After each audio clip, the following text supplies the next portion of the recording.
Okay, it says we're live on Zoom, but also I had to click something through for that to happen.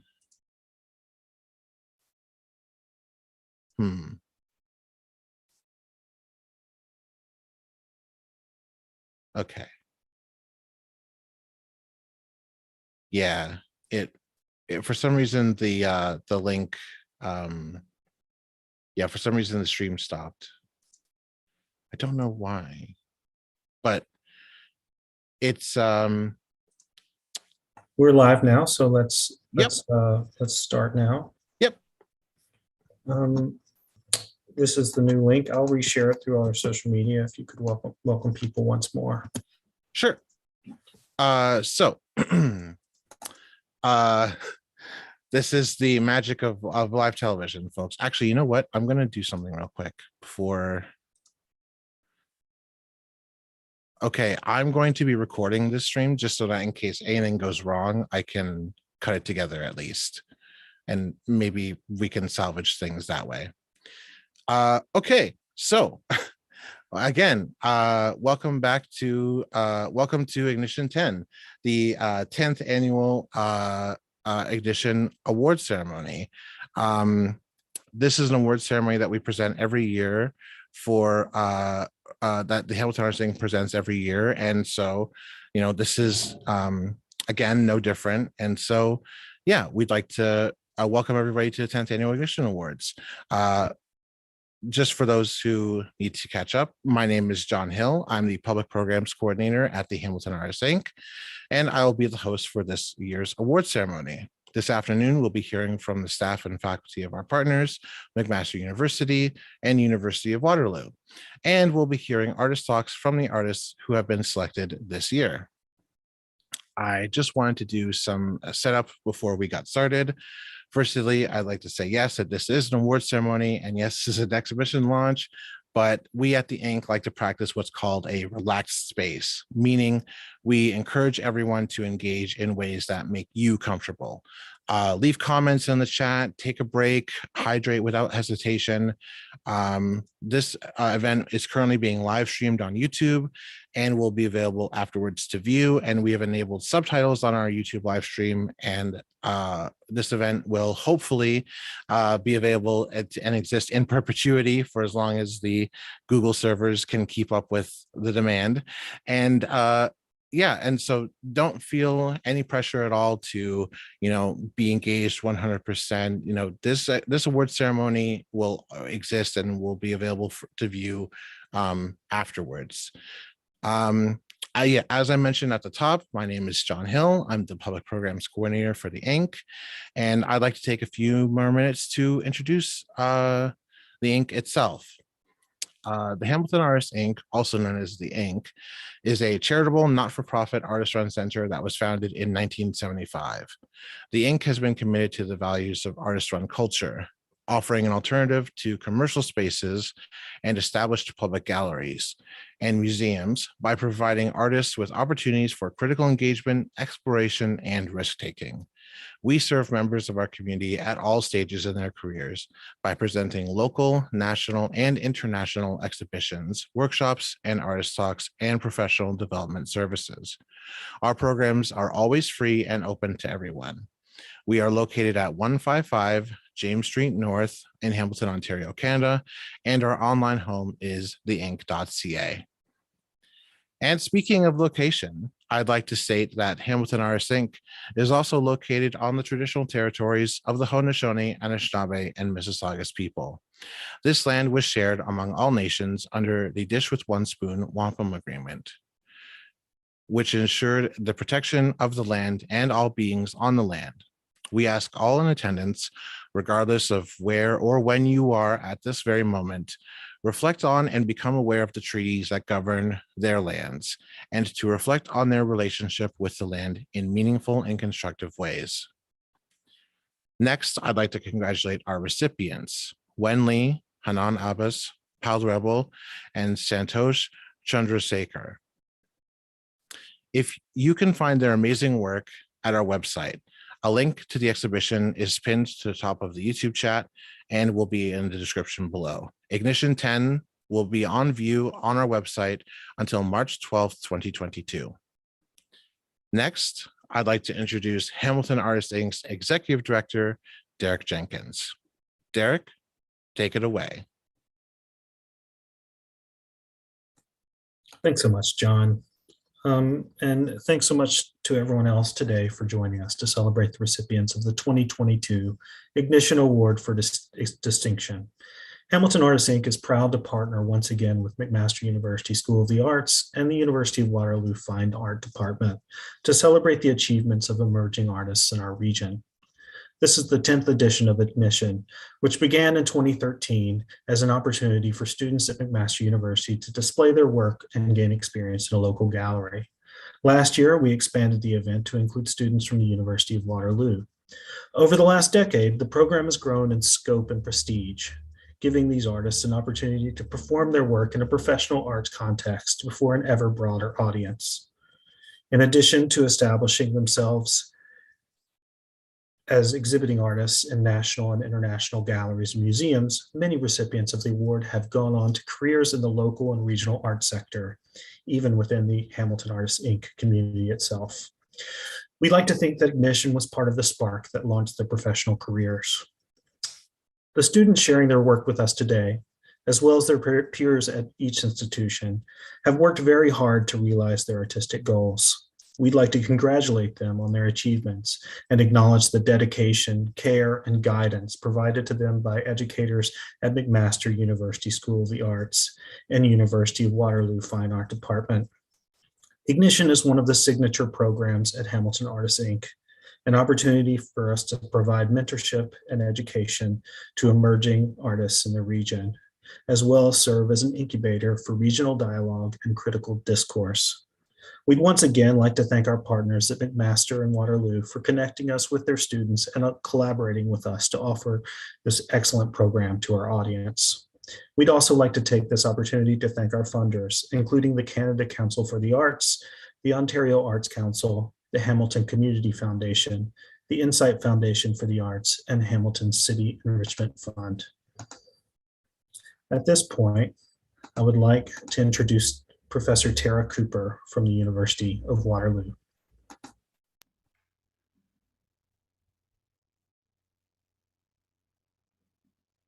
Hi, everybody. Thanks so much. Great to be here. So my name is Tara. I'm just going to start my video here. Hello. Now I can see myself. I'm on. Okay. So I'm Tara, and I am on the faculty of the University of Waterloo.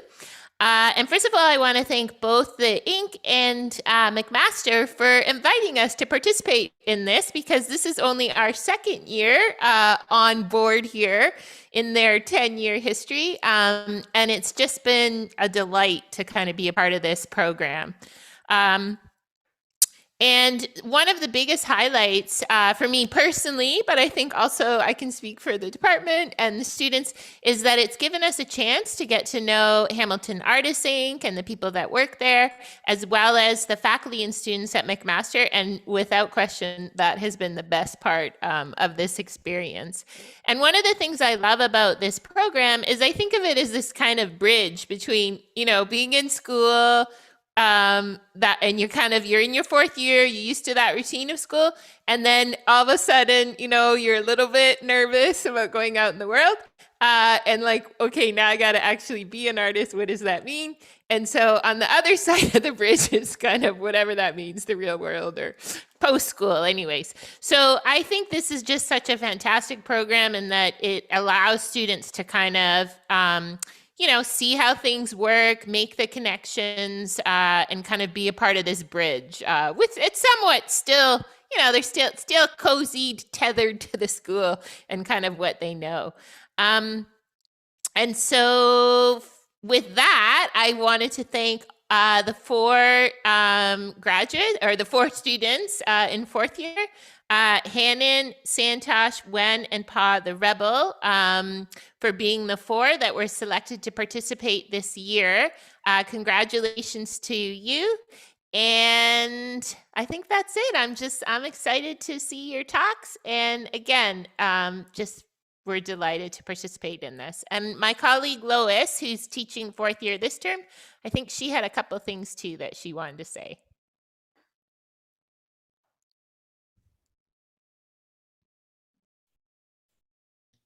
Okay, so Tara did all the heavy lifting, I feel, and she guided the students in the fall term, and so I just want to give her that acknowledgement. What a great job she did.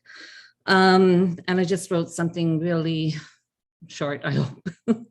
I think I can speak for all our fine students, faculty, and staff by saying that we're so thrilled to be part of this initiative.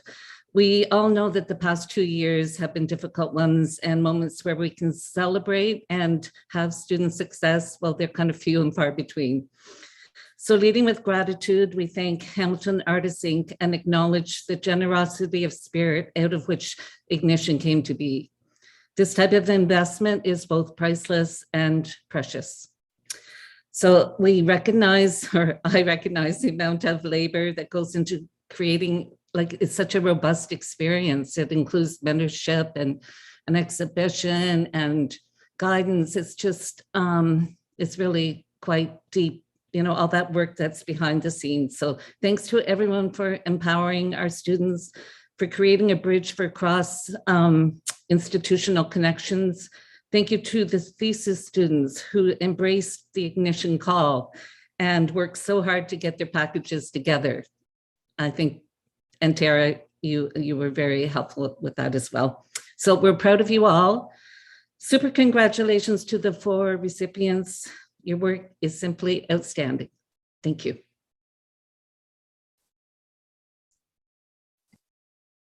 Amazing. Absolutely incredible. Thank you so much, Lois, for your comments and for, you know, bringing gratitude to the forefront of this project. We definitely feel that. We definitely appreciate it. Thank you very much to University of Waterloo.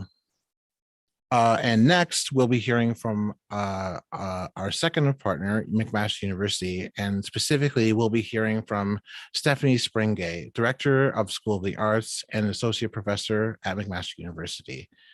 Stephanie, take it away. Thank you, John. So following along my Tara and Lois comments, I also want to extend a huge thank you to the Hamilton Artists Inc. and to all the staff for their support and this ongoing collaboration.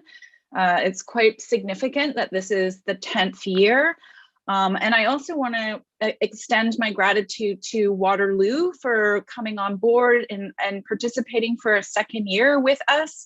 I think the interdisciplinary cross-pollination across all these different institutions is really important for our students and also for our faculty.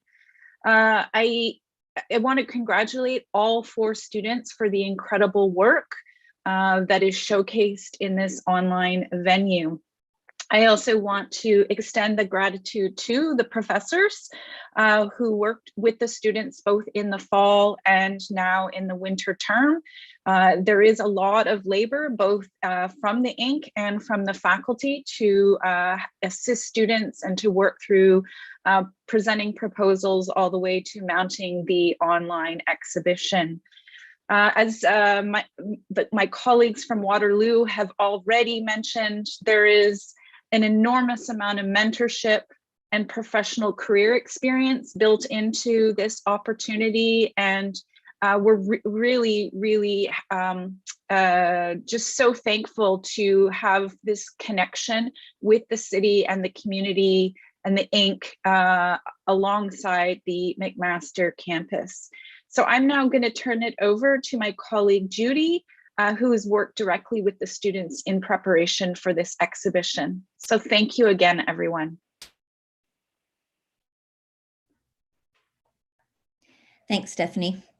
I'm going to echo some thanks that have already been said, but I think it's important to name a few people from the Hamilton Artists Inc. who have helped put this together. John Hill for hosting today, and the executive director, Derek Jenkins, and also Abidar Kamgari and Christina Durka, who are actually past Ignition Award participants who now work at the Hamilton Artists Inc. and are shepherding in new award winners. So it's great to see that continuum and how these early connections have actually evolved this relationship. And also to remember Reg Gilmore, who was the Hamilton Artists Inc. staff member and a past grad from MAC who came to me 10 or 11 years ago with this idea and initiated the very first Ignition show that we had. So today we are congratulating and celebrating the achievements of Hanan, Santosh, Wen, and PauTheRebel and Pax, who've worked very hard, as others have said, to prepare for this show and have really demonstrated a lot of flexibility and adaptability in very quickly moving from what was planned as a physical exhibition into something that would be an online virtual exhibition, which has meant some big changes for some of the artists in the show to make that transition. And you should, and I hope, are feeling very proud at this time and feeling very appreciated for the work that you've done. I'd also like to acknowledge all of the students who made submissions this year, even though they weren't selected. It was a great pleasure as one of the adjudicators to be able to look through these packages and see the broad diversity of work that people are undergoing, both within our own program and within the University of Waterloo. And to see all of the submissions was just a great pleasure for me. And I hope, even though you weren't selected, that experience of preparing a submission, as my colleagues have said, is such a valuable learning tool. And I hope you'll use those transferable skills in many submissions and calls to enter in the future. Peers provide a really essential support network that's kind of behind the scenes, but I did want to acknowledge because it is part of student success in any art program. I also want to recognize the faculty who were in support from the University of Waterloo, Tara Cooper, Cora Cluett, and Lois Anderson, and the McMaster faculty, Sally Mackay, Adrian Crossman, Brianna Palmer, who all worked last term and this term to support students. Last but not least, I think it's important to recognize family and friends who've been there from the beginning and who have been that support system and have played a significant role in a community support system that nurtures and invests in the arts as a really vital contribution to our quality of life and our evolution as a society. So my congratulations to all of those groups, and it's been a pleasure to work with you. I'm not sure who I'm turning it over to, so I guess I'll come back to John and he can pass it on from here. Thank you very much, Judy. Thank you very much for passing it back and for reminding us, of the history of Ignition, that, there's a lineage there that needs to always be acknowledged. And, this being the 10th year of Ignition is, a testament to the virality and the potential of this partnership. And we're so glad that Ignition is going to move on into the future. And yeah, with that being said, who am I passing it on to? I'm passing on to the next segment of our programming today, which is the Artist Talk. I'm very excited for all the artists to get to speak.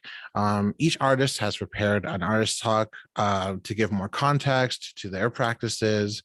They'll be quick, about 7 minutes for each artist. And so I encourage everybody in the audience who has a question to just, put it out there, put it in the YouTube chat, and we will collect all the questions that are asked, and we will pass them on to the artists for a Q&A segment at the end of each artist talk. So yeah, up first, we'll be hearing from the University of Waterloo's own Wen Li.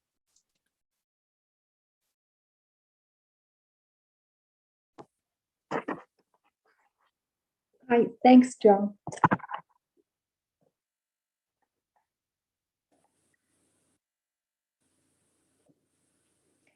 Hi, everyone. Good afternoon. My name is Wen Li. I go with she and her. I live in Waterloo, Ontario, since I came to Canada 20 years ago from China. I used to work as an electronic engineer. There were strict rules and logics to follow in my daily job. Very little was left to chance, and it's for the good reason, of course. But deep down, I've been always wondering about the unpredictable things and uncontrollable things. 10 years ago, I went back to school aiming for a career change. The first course I took at University of Waterloo was Phi 100. And from there, I started my art journey.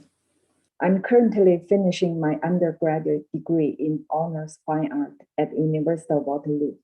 My studio practice combines my cultural background and Western fine art training together, releases me from the restriction of my engineering thinking to embrace the accident and uncertainty.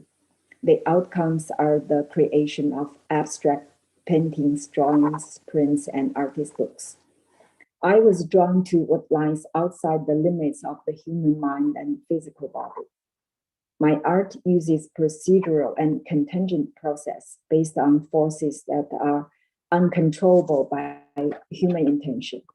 These abstractions are the physical marks recorded and the evidence of my exploration into the roles of chance and contingency. Artists Jean Arp, Yayoi Kusama, and Ingrid Calamy are among those that inspired my work, procedurally and philosophically. I'll start with the Rome series.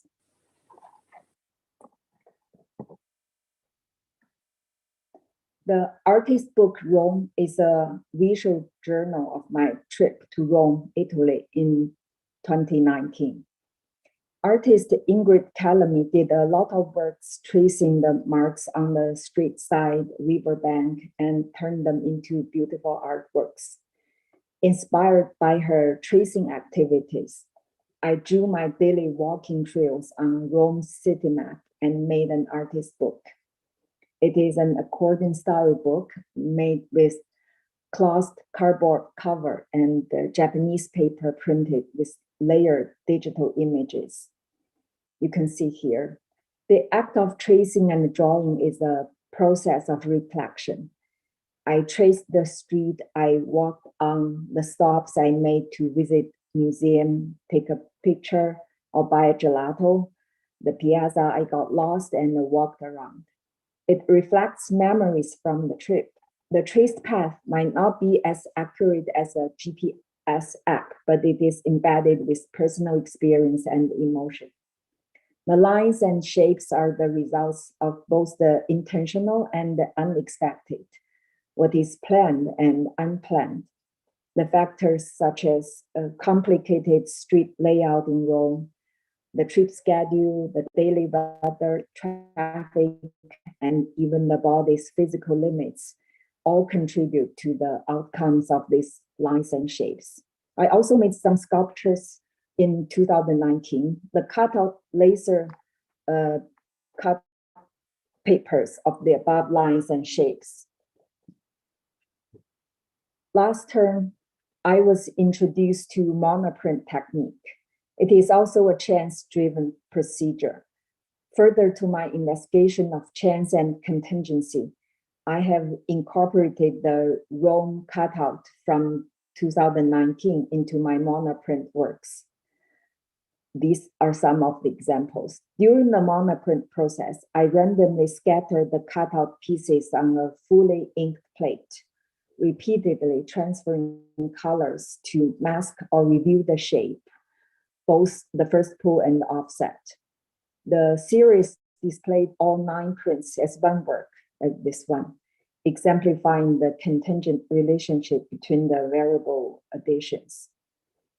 The single print on display is also made during the process. This is one of the details in 9, and there's another one just by single play. The cutouts used in these monoprints are then recycled once again to produce 2 other wall installations created by pinning the cutout papers directly on the wall with insect pins. One of them is included in the exhibition. These cut fragments are inked with various colors, pigment residue resulting from the monoprint process.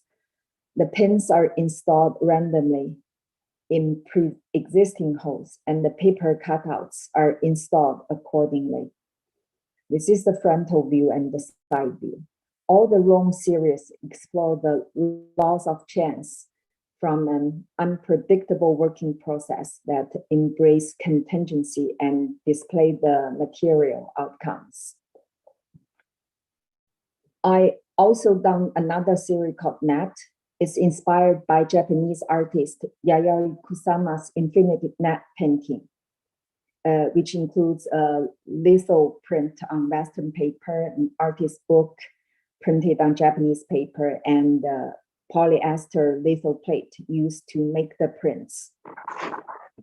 The chance and contingency relation is enacted this time through the drawing process, where quadrilaterals are repeatedly added to connect with the previous drawing. The size and shapes are randomly created.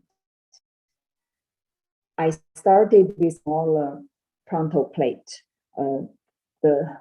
On the left, that's the one I started, and it's litho print on Western paper. Later, I drew the same pattern on larger plate. It is finished over a period of time in 2021. Sometimes I only drew a few lines a day. Other times I might cover a small portion of the plate. To me, this process is not only a working process, but also therapeutic and relaxing. The artist book here is made with cloth cardboard cover and a litho print on Japanese paper using the above plate. The book is folded through a single sheet paper, maintaining the integrity of the drawing. These are the two different views of the book. That's all. Get back to you, John. Thanks. Absolutely incredible work, incredible stuff. I'm very jealous because I've wanted to make artist books for a long time, and it's so hard to want to get started when seeing work like that. But I did have a couple of questions about your artwork. The first question I had was, your work is very line focused, from tracing your journey on maps to creating nets with thin trapezoids by hand. What is it about the line form that draws your attention? That's a really good question, John. I think I still can't be 100% sure, but I think it's the simplicity of the line. In Rome series, like it's just connecting the dots, so line is easy to follow. And for the next series, I use the short line, just by draw by hand, and it needs least effort to finish, to do it, and that means it gives more control to the chance and contingency. Like if your hand is tired, then it might be not as straight, or like it's might be short or long. So that way, it's least control from me, and that's my intention. Yeah, that's excellent. Yeah, and the simplicity of it, I think, speaks to a lot of things, because in that simplicity, there's so many different applications of lines. There's and so it could mean so many different things depending on the context. I did have another question, which is, you've spoken a lot about contingency and uncontrollability. Does this theme in your work have any connection to your previous work as an engineer? Having to think of all of these different, pieces that all fit together and making sure that they all work together. Do you find it therapeutic to let go of complete control, something that is seen as fundamental to artistic creation in general? First, I want to say that's a really good question. I believe everyone carries their own background wisdom in their life. So like the previous experience is buried in their blood. So it'll appear somewhere, sometime, even without their own realizing it. So the answer to the question is yes, I think so. I think my art practice is definitely has a connection with my previous work as an engineer, and in a different way. First, my artist has my intention to get away from my previous engineer thinking.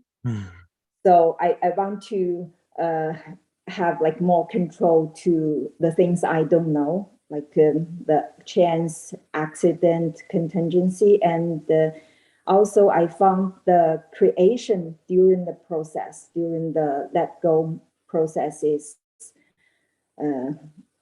for me is therapeutic and also relaxing. And for the creation, the abstract work, I found it's fascinating and it's beautiful. So yes, I think even early on, 2017, I started doing the abstract work. I didn't realize it's this, but now I think of it, it's related, all related. Excellent. Thank you. And we just have one more question from the chat. As this is from Tara, as your former print teacher and a self-proclaimed cheerleader for all things print, what is it that draws you to print? And do you have a favorite process within the printing family, like monoprint, lithography, Ignacio, or relief printing?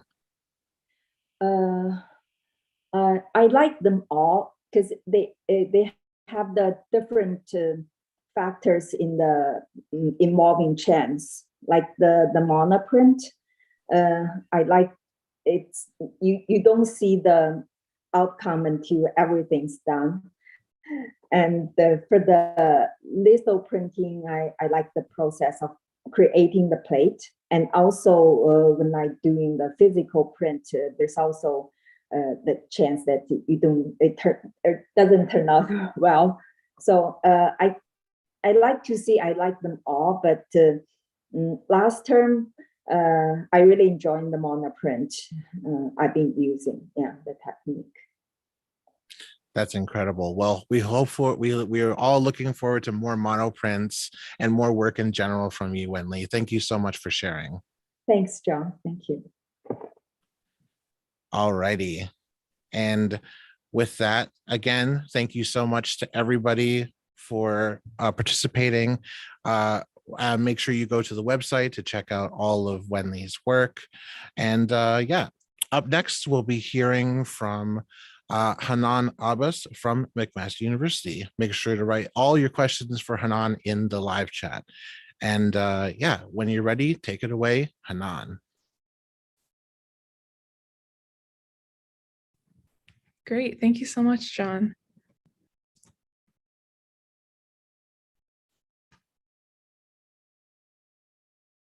So I'll just wait for the PowerPoint to come up and then I'll get started. Okay, great. Okay, hello. Very happy and honored to be here to introduce myself. I'm Hanan. I go to McMaster and I'm currently in my final year in the Studio Arts program. I'm an Iraqi-Canadian artist exploring different approaches towards how digital and cultural identity collaborate. To get into it, I'll start with this.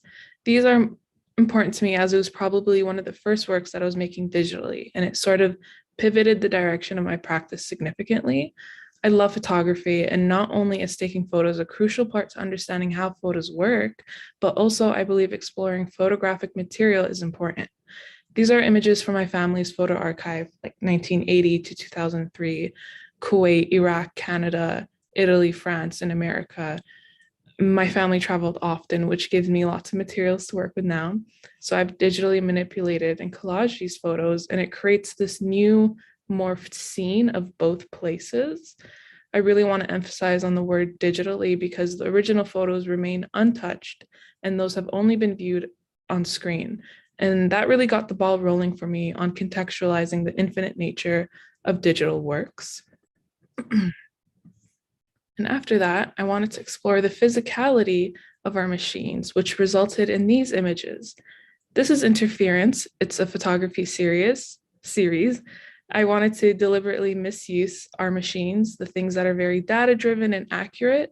I wanted to interfere with it, and that is the essence of this work.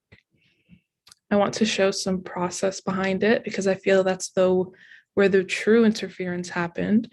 I took apart 3 laptops. One was a MacBook, one was a Toshiba, and the other was a Samsung. I took them apart, I broke them. It was probably very unsafe, so I don't recommend anyone doing this. And thinking of it, I should have recorded the process, but that's okay. On the left are some scans I took of the parts that are sitting in my bank of resources. And I really feel like having a scanner in your practice to kind of document everything really comes in handy. So moving on.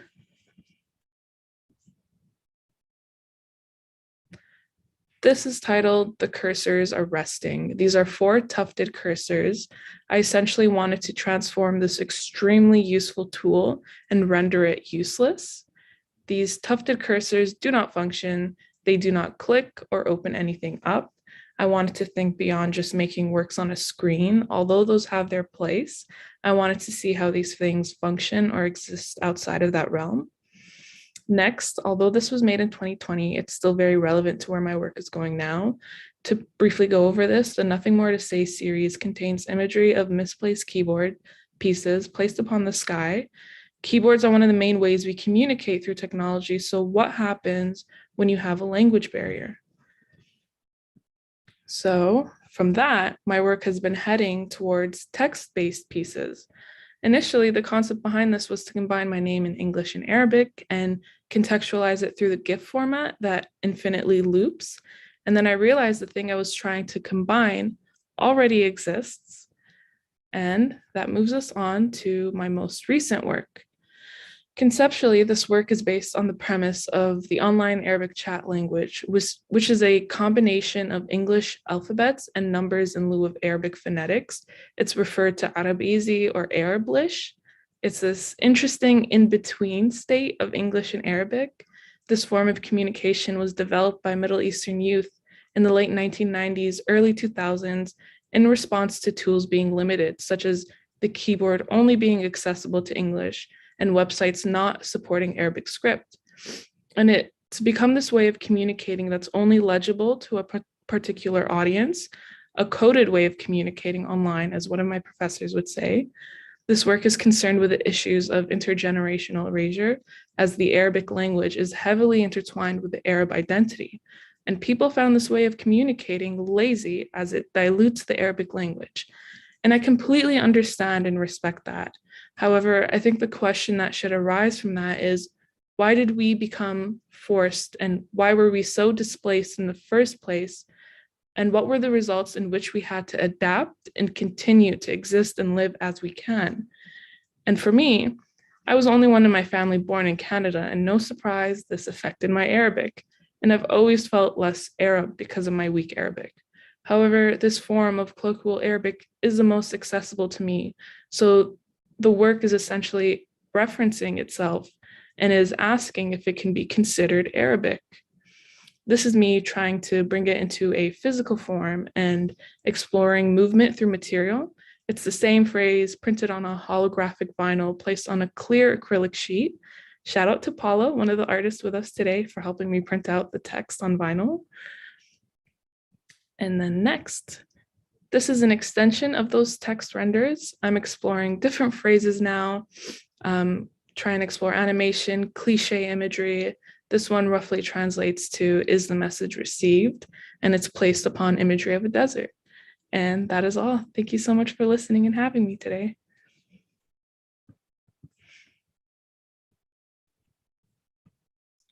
Incredible stuff. Incredible work.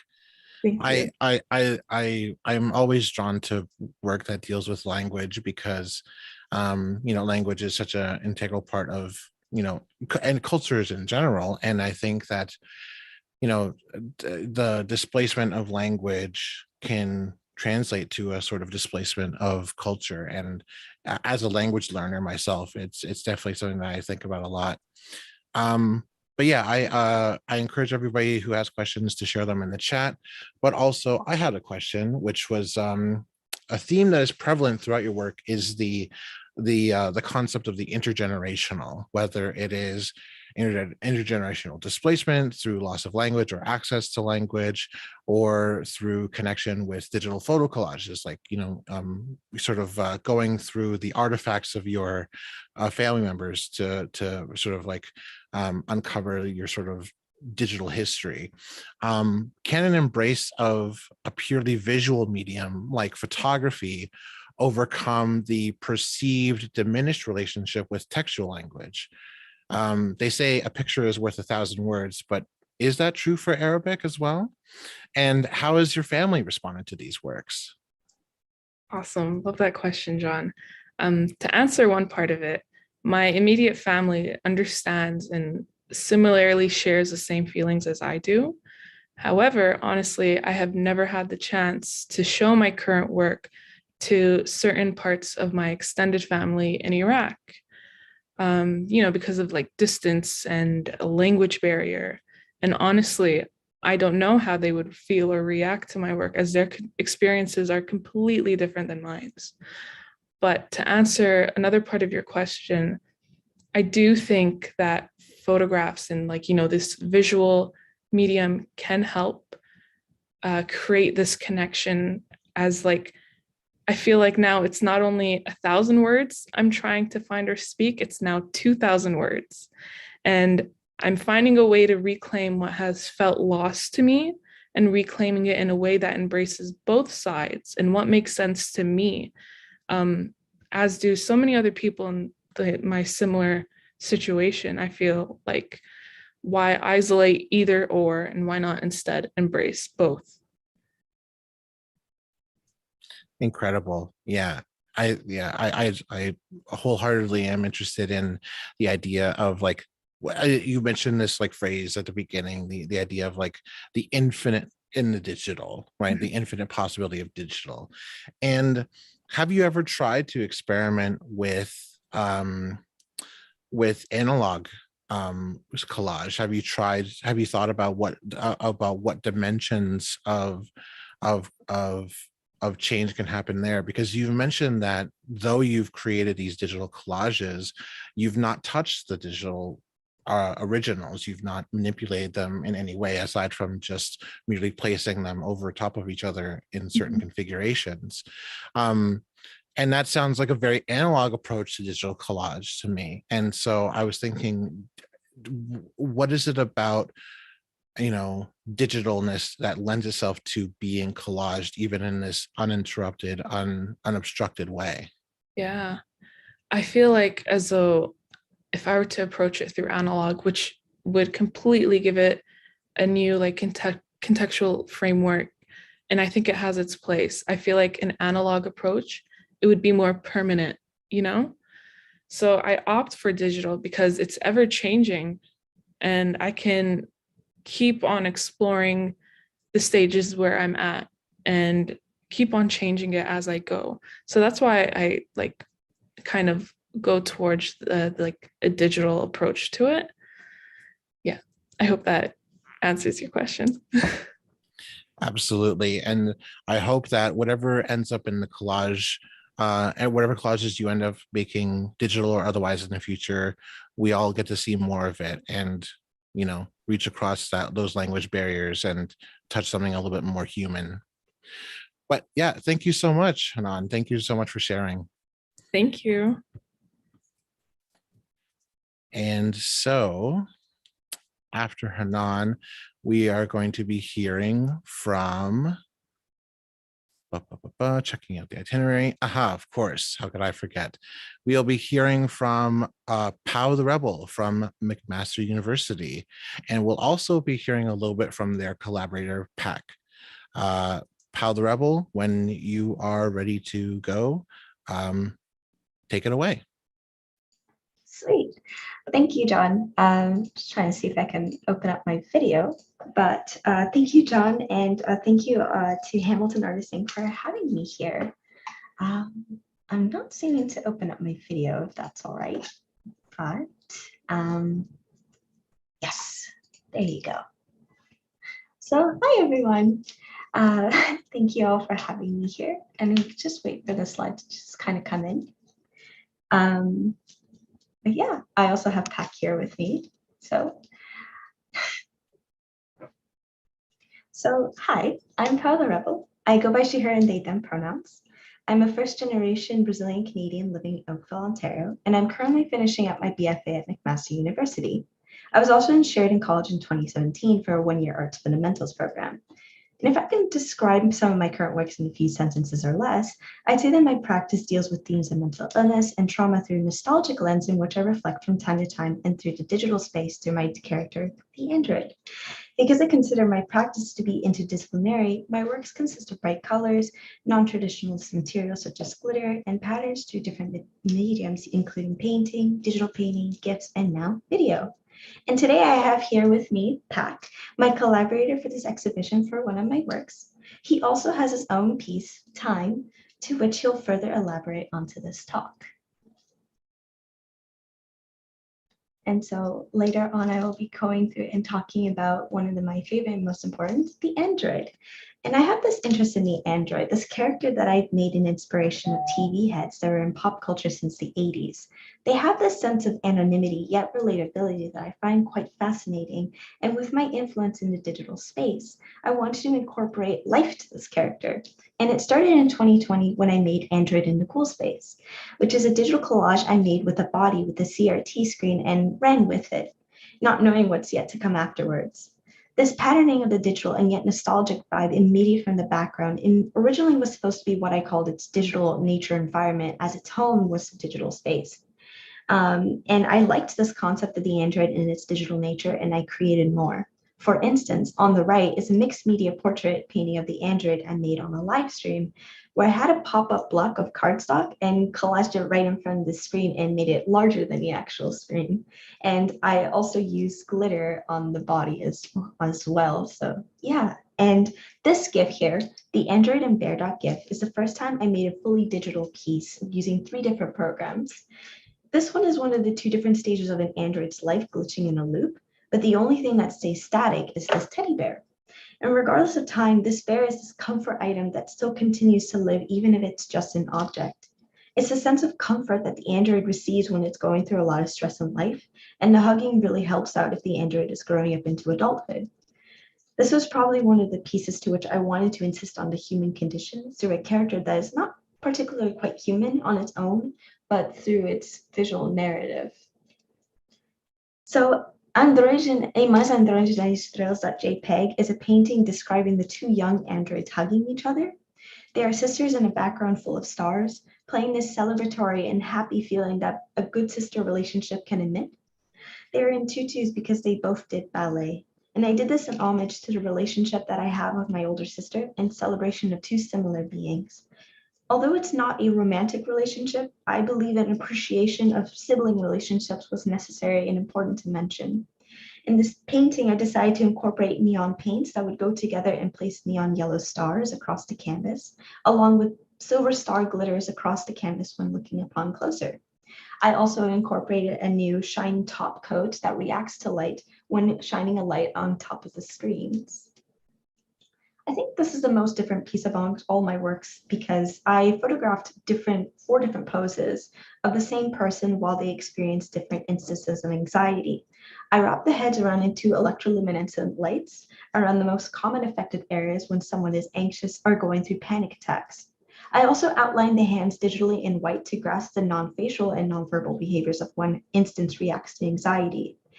I felt that for this one, it was important to show that not all moments with panic attacks are clearly shown, but can be seen through body language, such as how one grabs their clothes or their hair when one gets nervous. And on the ignition page, you'll see 2 poses instead of 4. And this one was supposed to be a large 5x5 painting, but because of recent challenges, it became a digital painting instead. For this digital painting, I wanted to focus and chime in on the initial concept to which the android and demon are non-binary bodies, regardless of appearance. And for myself, I think that non-binary bodies are beyond an androgynous bias that many people currently have of non-binary people. Their poses are emblematic of Renaissance art, but celebrating non-binary bodies in a non-heteronormative format. I do believe that godly or even cosmic symbolism doesn't have to belong in the binary, so I place them on a celestial background. I also hinted out ripples of water to suggest the fluxus and ideas of the gender being fluid and non-constructive. You can also see, yes, here on this last one, I have a collaborative piece that is done by myself and Pac. The original proposal for this piece was supposed to be a physical installation, but with challenges such as COVID restrictions, we had to devise a plan to alternate for it to become virtual instead. And for this, we came up with presenting through video. And in this video, I animated the face to emit some flickering, but to also show some facial expressions throughout time. The android's sensory reaction to sound and environment is impacted from the prolonged stresses, including a short period of sensory overload, to which the android shuts down. The music is a component made for the reason to soothe the android, just as a lullaby would be for soothing for children. And here to speak on the music component, I would like to introduce my collaborator, Pac.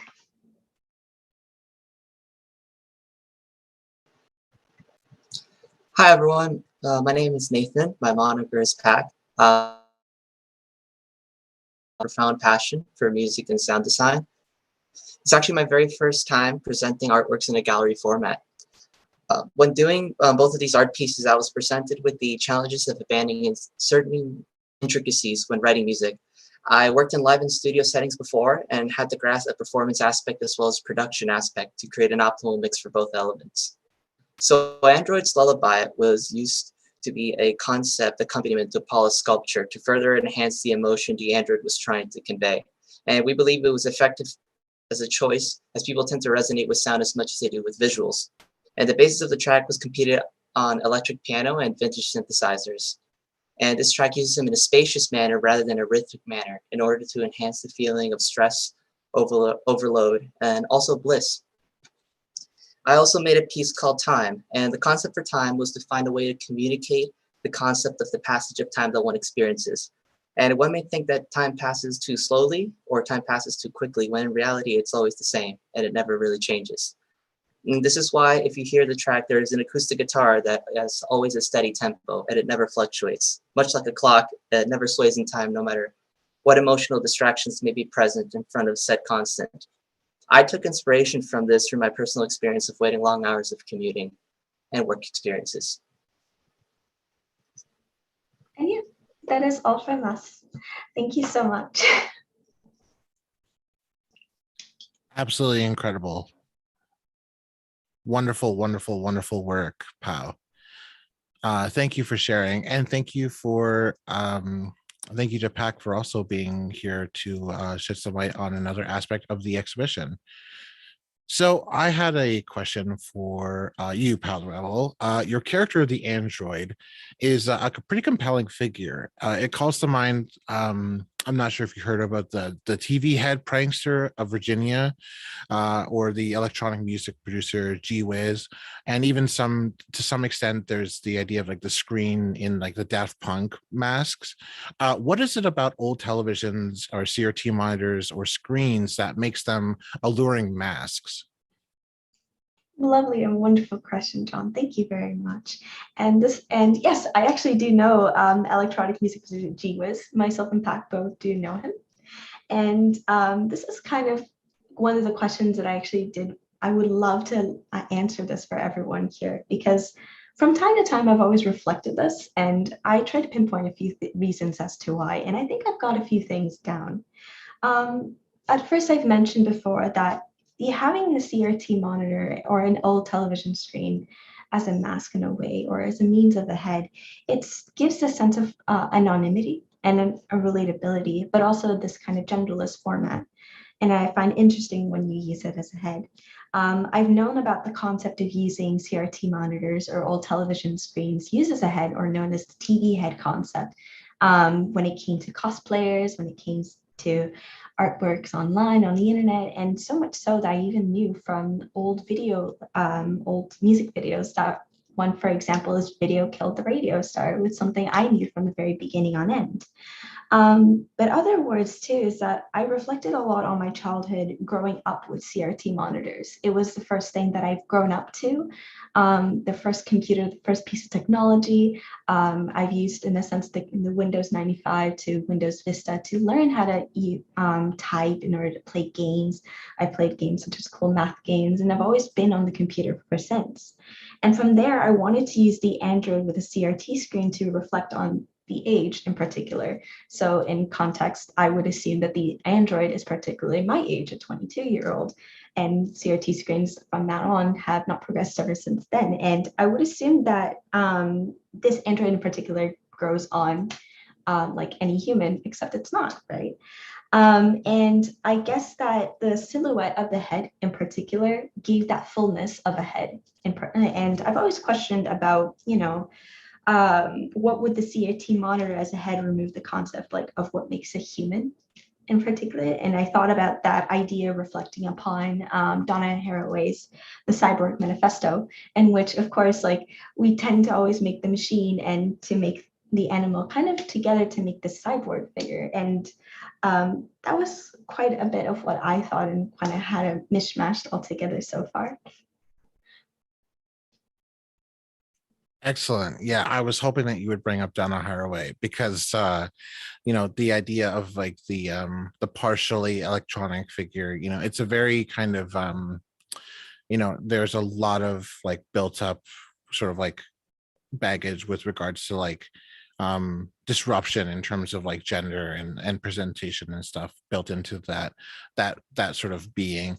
But yeah, I guess the one thing I would also say is, and or the follow-up question is the moniker of PauTheRebel, is that a kind of mask? And could you go into a little bit about where that moniker comes from? That is also something that I've always tried to self-reflect as well. PauTheRebel actually is a play on with words with my real name, which is Paula Rebello, and you shorten up the two parts of my first and last name, and they become PauTheRebel in a sense. But I wondered as well is if it was a mask or if it was a new type of identity that I wanted to kind of awaken with. And I wanted to say that I think the use of a moniker doesn't really exactly play as a role of a mask, but more of a specific identity and an uncovering in the self and of the artistic self, let's say for me. And I always tried to figure if it was some kind of relatability with how one would place a username on the internet, with how one finds their true name from there. And I guess with that buildup of usernames, I guess it builds off this individuality that makes a particular name particularly yours and yours to keep for yourself. And I guess it's a form of self-expression as an artist. And apart from calling yourself from a legal nickname or a legal name in a sense. I hope that makes sense. Absolutely, totally makes sense. And yeah, I can't wait to see what work comes out of PauTheRebel Studio. Thank you so much for sharing. And thank you so much for having me. Excellent. And so that brings us to our final artist talk of the evening.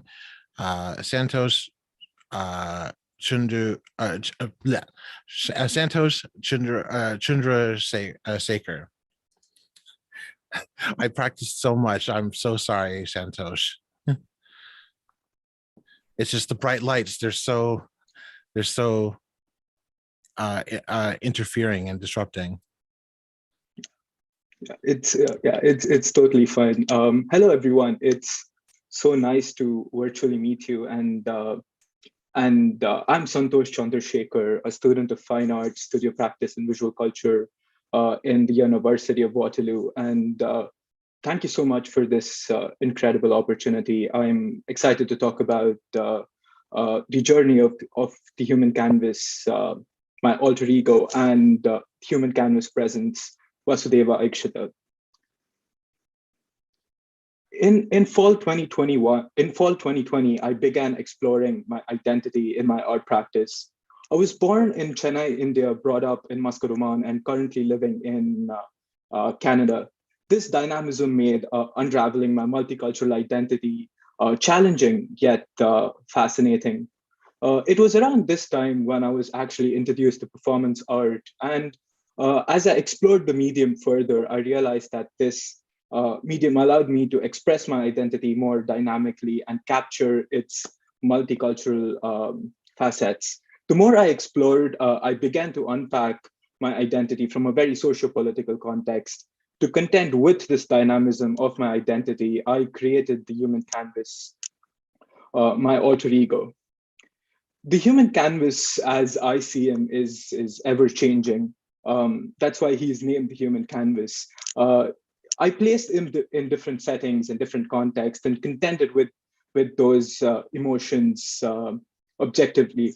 For instance, when I was back home in Muscat during the pandemic, my family and I decided to leave the country for good after living there for almost 22 years.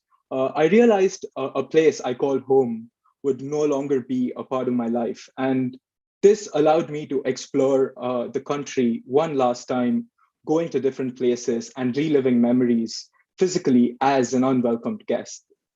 After exploring my time in Oman, the separation from that place and the immigrant perspective, using the human canvas as a companion, I felt the need to explore my Indian identity and ancestry.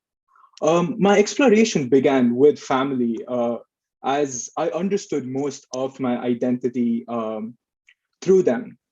At this point, I think it would be important to quote a Tamil poet called Kaniyan Pukundranar and his 5th century book, the Purananuru, and his quote reads "Yadum ure yavarum kelir," which means we're all part of one global family, and we're all part of this beautiful world.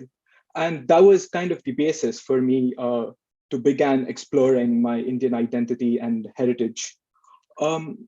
Since childhood, my parents, my grandparents, and gurus always told stories teaching about India, its culture and heritage. And these stories formed the basis of my understanding of India and also my ancestry.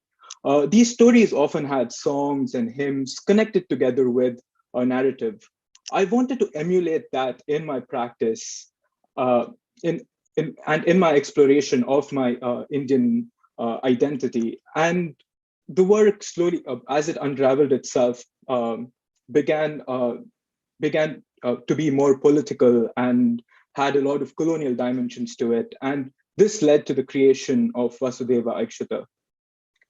Vasudeva Aikshata is based on 4 stories about Lord Krishna, 3 depicted through the installations and 1 through the performance. The performance is structured very traditionally, with a small prayer in the beginning and a narrative interwoven with with songs underpinned by a philosophical context. The songs are used in the performance are Alai Payude, written by Uttakadu Venkatakavi, and Chinnanjiru Talare, written by Sri Muralidhara Swamiji. Light is the most prominent medium of these installations because of its use across culture to depict the idea of divinity. It also provides a sense of universality to the piece, rooted in a specific culture and location. Orientalist paintings are my key inspirations. Historically, their use of the gaze and mystification, along with a trivializing spectator perspective, alienated cultures of the East. My intention is to use that visuality to juxtapose and critique their depictions, often found in Orientalist paintings, and contrast these representations by showcasing the richness of these cultures. The positioning of the human canvas in a Canadian setting also allows him to present the trauma of colonialism and Eurocentrism from an Indian and Middle Eastern point of view, while creating a conversation about agency and reconciliation. My goal with Vasudeva Aikshata is to deconstruct Orientalism through artistic approaches that critique, while at the same time offer an engaging and immersive experience. I would like to conclude with a quote by the Arabic poet Rumi that reads, life is nothing but harmony of the opposites. I believe that it is important to instill a sense of hope in trying times. Thank you. Absolutely wonderful and amazing work. Thank you very much for sharing, Santosh. So I had a couple of questions just about your work because, there's obviously a ton of elements to it. But thank you very much again for sharing all of your work. And so the first thing I wanted to ask was, you stated that your use of light, in particular in the Vasudeva Aikshata piece, was sort of meant as a callback to the light utilized by cultures all over the world to represent divinity.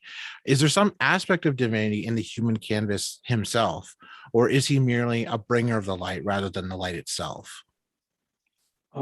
That's a great question. Thank you for asking it. To dive a little deep into Hindu philosophy, I believe there's a bit of divinity or spirituality in all of us. And I say it from a very philosophical context. And it is that idea of divinity or spirituality that allows us to connect with everybody around us and the world that we live in.